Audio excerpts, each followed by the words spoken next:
IELTS writing 5.5 এর বেশি উঠতে পারছি না। ইউনিভার্সাল সমস্যা for all the Bangladeshi অ্যাসপাইরেন্টস of IELTS.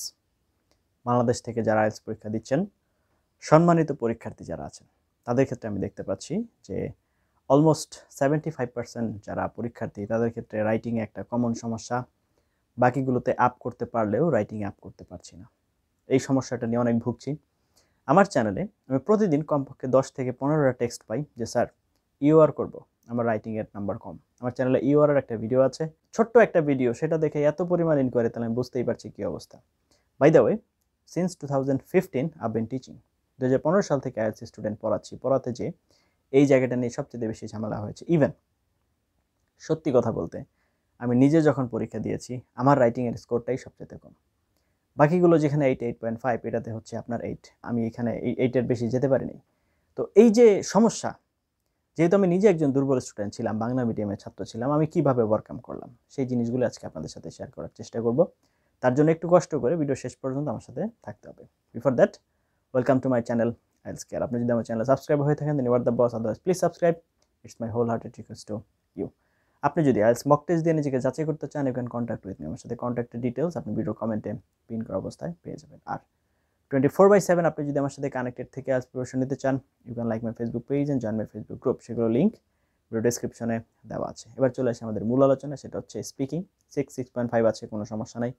Reading 6.5 আছে। লিসনিং 6.5 আছে। রাইটিং 5.5 এর উপরে উঠছেই না, 6 উঠছেই না, কোনোভাবেই উঠছে না। কেন উঠছে না? দেখুন, এখানে যখন আপনি রাইটিং করতে যাবেন, এখানে আপনার কয়েকটা জিনিসের খুব জোরালোভাবে প্রয়োজন হবে। সেগুলোকে আমি যদি একটু ভাগ করি, যেমন ইজি লেভেল, ইন্টারমিডিয়েট লেভেল এবং হচ্ছে হার্ড লেভেল, এই ক্যাটাগরিতে ভাগ করা যায়। যেমন ফার্স্ট যে টপিকগুলো আসে সেটা হচ্ছে আপনার আইএলস রাইটিং টাস্ক 1 কী চাচ্ছে আপনার কাছে। আপনি যদি একাডেমিকের হয়ে থাকেন তাহলে আপনাকে একটা গ্রাফ বা যে কোনো একটা ফিগার দেওয়া হবে, সেটা ডেসক্রাইব করতে হচ্ছে। আপনি যদি জেনারেল ট্রেনিংয়ের হয়ে থাকেন তাহলে আপনার একটা লেটার লিখতে হচ্ছে। আপনি যদি একাডেমিক হন, জেনারেল হন, যেটাই হন, রাইটিং টাস্ক 2 এর জন্য একটা আর্গুমেন্টেটিভ এসে লিখতে হবে। এখন কথা হচ্ছে এগুলোর আর্টিকুলেশনগুলো কেমন। রাইটিং টাস্ক 1 কত ওয়ার্ডের ভিতরে লিখতে হবে, এখানে কোনো ওয়ার্ড রিপিট করা যাবে কিনা, আমি যদি কোনো নাম্বার ফিগার বলি সেটা বলার রুলসটা কি, এখানে আমি যে লিখছি সেখানে কত ওয়ার্ড হওয়া দরকার, কয়টা প্যারা হওয়া দরকার, কোন প্যারায় কেমন তথ্য থাকা দরকার, ইন্ট্রোডাকশন প্যারায় কি আমি সঠিক তথ্য দিয়ে দিব, ওভারভিউ প্যারাতে আমি কি পার্সেন্টেজ বলে দিব, তাহলে আমি ডেসক্রিপশনে দিয়ে বলবো কি, ডেসক্রিপশনের পরে আমি কি কোনো কনক্লুশন টানবো, আচ্ছা কনক্লুশন কি রাইটিং টাস্ক 1-এ দেওয়া যাবে নাকি না, রাইটিং টাস্ক 2-তে আমি কয়টা প্যারা করবো, আমি কি শুধু এক পক্ষের কথা বলবো নাকি দুই পক্ষের কথা বলবো, নাকি দুই পক্ষই আলোচনা করবো পরে আমি আমার নিউট্রাল অপিনিয়ন দিব, নাকি আমি শুধু এক পক্ষ আলোচনা করে আমার পরবর্তী যে এক্সটেনশন সেটা দিয়ে আমি শেষ করে দিব, এখানে কি ইন্ট্রোডাকশন আছে, এখানে কি কোনো কনক্লুশন আছে। আসলে এই বিষয়গুলো কি খুবই পাজলড এবং কনফিউজিং বিষয়। এক একটা ভিডিও দেখছি, এক এক জায়গায় এক এক রকম, এক একজন এক এক রকম তথ্য দিচ্ছে। আমি বলবো না যে কারোটা ভুল আছে, হয়তো জায়গা সাপেক্ষে। যেমন কমনলি যদি বলি, রাইটিং টাস্ক 2-তে যেমন একজন বলবে যে আপনি নিজের মতামত দেওয়া যাবে না, আরেকজন বলবে নিজের মতামত দেওয়া যাবে। এখন দেখুন, তাদেরকে ভুল বলার কিন্তু কোনো সুযোগ নেই, কারণ তারা হয়তো যে কোয়েশ্চেন প্রম্পটটা ব্যবহার করেছে সেখানে নিজের মধ্যে দেওয়ার সুযোগ আছে, আরেকটা দেওয়ার সুযোগ নেই। সেই ক্ষেত্রে তাদেরকে ভুল ধরে তো লাভ নেই। রাইটিং টাস্ক 2-তে 7 রকমের কোয়েশ্চেন রয়েছে। কিছু আছে ওপিনিয়ন ভার্সন, কিছু আছে এক্সপোজিটরি ভার্সন। তো এক্সপোজিটরি ভার্সনে নিজের মতামত দেওয়ার কিন্তু সুযোগ নেই, দুটো নিয়ে আলোচনা করতে হয়। ওপিনিয়ন ভার্সনে কিন্তু আপনার নিজের মতামত দিতে হবে, মাস্ট বি, এছাড়া আপনার লেখা কমপ্লিট না। এখন আরও এক সমস্যা, লিখতে সময় লিখতে হয় পেন্সিল দিয়ে। এখন এই যে আপনি পেন্সিল দিয়ে লিখবেন, সেক্ষেত্রে আপনার লেখা স্লো হয়ে যাচ্ছে। আপনি যে লিখছেন সেটার বানান কী অবস্থা। এখন অনেকের ভিতরে আবার সমস্যা, সেটা হচ্ছে ব্রিটিশ আমেরিকান মিক্স করা যাবে কিনা। আমরা অনেকে বুঝি না কোনটা ব্রিটিশ স্পেলিং কোনটা আমেরিকান স্পেলিং, সে সম্পর্কে আমাদের ধারণাও কম। আমি কি মিক্স করে ফেলছি কিনা, আমি সেন্টেন্স স্ট্রাকচার কোনগুলো ব্যবহার করছি, সব কি শুধু ইজি ব্যবহার করছি, আমি কি কমপ্লেক্স কম্পাউন্ডের ব্যবহার করতে পারছি কিনা, কিছু স্ট্রং স্ট্রাকচার আমি আনতে পারছি কিনা, ট্রান্সফরমেশন রুলসগুলো আমি ইউজ করতে পারছি কিনা।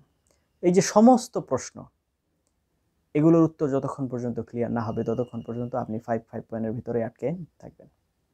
এখন আপনার মাথায় প্রশ্ন আসতে পারে, স্যার আপনি তো বলতেছেন এই সমস্যা বা এই বিষয়, এখন করবোটা কি? হ্যাঁ, দেখুন, করার জন্য সর্বপ্রথম আপনাকে যেটা মাথায় নিতে হবে সেটা হচ্ছে বিশ্বাসে মিলায় বস্তু, তর্কে বহুদূর। প্রথমত দেখুন, আপনি কিন্তু এই বিষয়ে এক্সপার্ট না। এই বিষয়ে এক্সপার্ট না হওয়ার কারণে আপনি যেখানে যেটা দেখছেন সেটাই যখন ফলো করতে যাচ্ছেন, দেখবেন একটা একদিকে যাচ্ছে, আরেকটা অন্যদিকে যাচ্ছে। তখন আপনি কনফিউজ হয়ে যাচ্ছেন এবং আপনি মেলাতেও পারছেন না। এই জন্য একটা certain amount of proficiency achieve করার আগ পর্যন্ত আপনার যে কোনো একটা চ্যানেলকে ফলো করতে হবে। এখন আপনার যেহেতু আমার চ্যানেলে চলে আসছেন, আমার রিকোয়েস্ট আপনাদের কাছে যে যতক্ষণ পর্যন্ত আপনার কাছে একটা নির্দিষ্ট স্ট্যান্ডার্ড অ্যাটেইন না হচ্ছে ততক্ষণ পর্যন্ত আপনি অন্য কোনো চ্যানেল ফলো করেন না। হ্যাঁ, করবেন, অবশ্যই করবেন। যখন আপনার নির্দিষ্ট স্ট্যান্ডার্ড হয়ে যাবে এবং আপনি কোনটা ভালো, কোনটা মন্দ, কোনটা আপনার জন্য বেটার সেটা বুঝতে পারবেন, স্ক্রিনিং করার ক্যাপাবিলিটি যখন আপনার হয়ে যাবে, তখন আপনি অন্যান্য আরও ভালো ভালো চ্যানেলস আছে, ইংলিশ চ্যানেলস আছে, আমাদের বাংলায় আরও অনেক বড় বড় টিচার আছেন, তাদের চ্যানেল আছে, খুব ভালো ভালো কন্টেন্টও আছে, আমিও দেখি, মাঝে মধ্যে আমিও শিখি। তো সেই জিনিসগুলো আপনারা তখন ফলো করবেন। তার আগে আপনার নিজের বেসিক অথবা একটা মিনিমাম লেভেল অ্যাটেন্ড করতে হবে। তার এখন করণীয় কি? সবার প্রথম আপনাকে জানতে হবে যে আইএলটিএস রাইটিং টাস্ক 1টা আসলে কি। এখানে আপনাকে যে গ্রাফটা দেওয়া হচ্ছে সেটা বর্ণনা করতে হবে 3টা প্যারায়। প্রথম ইন্ট্রো প্যারা, দ্বিতীয় হচ্ছে ওভারভিউ প্যারা, তৃতীয় হচ্ছে ডেসক্রিপশন প্যারা। এখন এখানে কি কি জিনিস খেয়াল রাখতে হবে? কোনো ওয়ার্ডের যেন একবারের বেশি রিপিট না হয়, ওয়ার্ড আর্টিকুলেশন যেন ঠিক থাকে। ইন্ট্রোডাকশন প্যারা মূলত প্রশ্নটাকেই প্যারাফ্রেজিং করা হয়। তারপরে হচ্ছে আমি এখন এটা বলতে যাচ্ছি, ওভারভিউ প্যারাতে কোনটা কত বেশি কোনটা কম এটা বলবো, কিন্তু কত পার্সেন্ট সেটা বলবো না। ডেসক্রিপশনে যে আমরা এটা বর্ণনাটা দিব, এগুলো জাস্ট আমি আপনাদেরকে গ্লিমস বললাম। এখন আপনারা কোথায় যাবেন? আপনি আমার চ্যানেলে চলে যান। আইএলটিএস রাইটিং টাস্ক 1 এর পরিচয়, এটা কিভাবে মার্কিং হয়, কমন মিস্টেকগুলো কি কি, সব ধরনের লেসন আছে।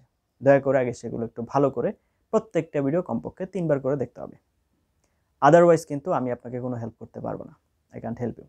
এবার আইএলটিএস রাইটিং টাস্ক 2তেও এখানে টোটাল 7 রকমের কোয়েশ্চেন টাইপ আছে। এগ্রি ডিসএগ্রি আছে, প্রবলেম সলিউশন আছে, আপনার হচ্ছে অ্যাডভান্টেজ ডিসঅ্যাডভান্টেজ আছে, এর ভিতরে আবার এক্সপোজিটরি ভার্সন আছে, ওপিনিয়ন ভার্সন আছে।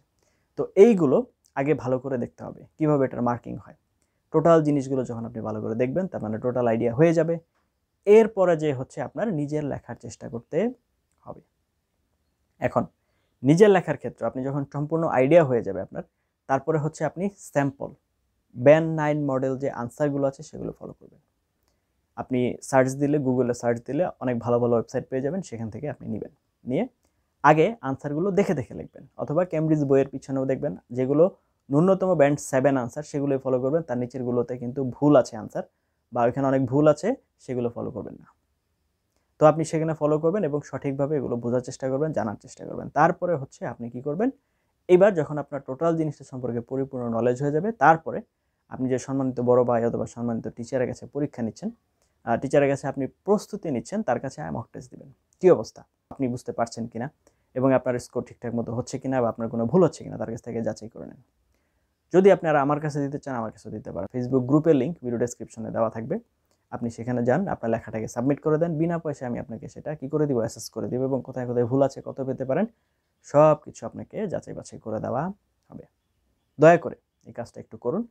আশা করি আপনার এই যে সমস্যা সেটা আমি দূর করতে পারবো ইনশাল্লাহ। একটু কষ্ট করে আমার সাথে শেষ পর্যন্ত থাকতে হবে এবং প্রস্তুতির শুরু থেকে শেষ পর্যন্ত আমি আছি। আপনারা আমাকে কমেন্টে জানান, আপনাকে আপনার হোয়াটসঅ্যাপ নাম্বারে টেক্সটে জানান, কোনো সমস্যা নেই। I shall be there. এখন মানুষ মাত্রই তো ব্যস্ততা, আমার তো কিছু কাজকর্ম আছে, হয়তো কিছুক্ষণ লেট হতে পারে, কিন্তু আমি থাকবো আপনাদের পাশে ইনশাল্লাহ। আমার জন্য দোয়া রাখবেন। তো এই বিষয়গুলো খেয়াল রেখে যদি আপনারা হচ্ছে প্রস্তুতি নিতে পারেন, আশা করা যায় আপনার আইএলটিএস রাইটিংয়ের যে সমস্যা সেটা দূর হয়ে যাবে। তো আশা করি আপনারা টোটাল জিনিসটা এখন বুঝতে পেরেছেন। এখন এই অনুযায়ী প্রস্তুতি নেওয়া শুরু করেন। তারপরে যদি কোথাও কোনো সমস্যা ফেস করেন, কোথাও কোনো কিছু মনে হয়, তাহলে অবশ্যই আমাকে কমেন্টে জানাবেন।